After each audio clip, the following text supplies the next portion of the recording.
waan yeroo ammaadhaa namoonni hedduun ittiin isin sobaa jiran jechuudha. Itiyoo telekoomii irratti jechuudha. Kuufama fileeksii waan jedhamutu jira. Isas maal isiniin jedhan gatii xiqqaadhaan waan daqiiqaa guddaa hidhamuu tokkotu jira jedhanii isin sobaa jiranii. Mee kuufamni fileeksii kun maal isa jiru isinitti agarsiisu.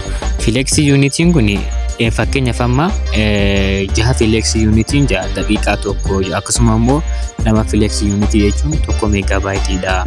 2 fileeksii yuunitiin tokko lookal SMS. Fileeksiin kun maal yoo jenne inni paakeejii waan hunda isiniif dalaguudha. Fakkeenyaaf fileeksii kana yoo kan bittan taate daataa bituun barbaadanii akkasuma ammoo sagalee akkasuma ammoo meeseejillee bituu hin barbaadanii jechuudha ergaa erguudhaaf jechuudha.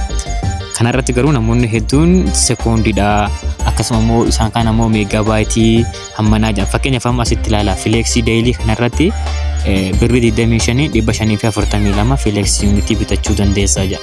Kanarratti maal jedha namoonni hedduun birrii 25 daqiiqaa 542 bitattaa jedha. Kaan ammoo birrii 25 meegaabaaytii 542 bitachuu dandeessaa isiniin jedha. Kanaafuu kun hundi isaaniitu sobaa jechuudha. Asitti yoo dhufne fakkeenyaaf kan ja'a kana namoonni hedduun kan ittiin isin lamaasaa jira. Asitti maal jedha fileeksiin ji'a kanarratti jechuudha. Birrii 80 fileeksii 15,000 jedha. Kana maal siin jedhan qarshii 80 daqiiqaa 15,000 bitadhuutii fayyadamee. Kaan ammoo maal jedha as garagalshee birrii 80 meegaabaaytii 15,000 bitadhuuti. Gatii salphaadhaan fayyadaman asiin jedha. Kuufama fileeksii jechuun gabaabumatti wanni isin beekuu qabdan kinooti.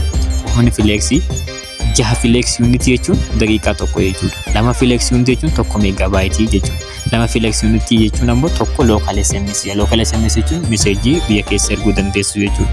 Gabaabumatti sadan kanaa ni hojjetaadha. Fakkeenyaaf amma 6 2 walirratti meeqa kan asirra jiru kun 10 fileeksii 10 qabda jechaan daqiiqaa tokko namaaf bilbiluu dandeessa.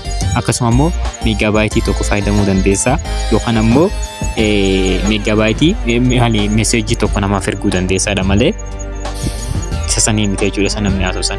Waan fakkeenyaaf isa kana ilaalaa asitti amma fileeksii ji'a kana qarshii 80,15,000 fileeksii ji'a. Kanaafuu lama isaatu meegaabaaytii ta'a jechuudha. Kanaaf 15,000 kana hiruu lamaa yoo goone 7,000 jechuudha. Kanaaf qarshii 80 yoo goone walirratti kan inni dalagu meegaabaaytii naannoo 7,000 jechuudha.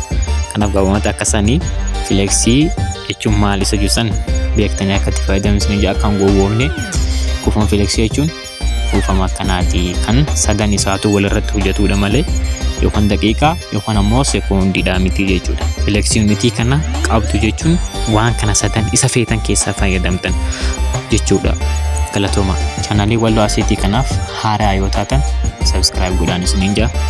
Nagaan naaf tura.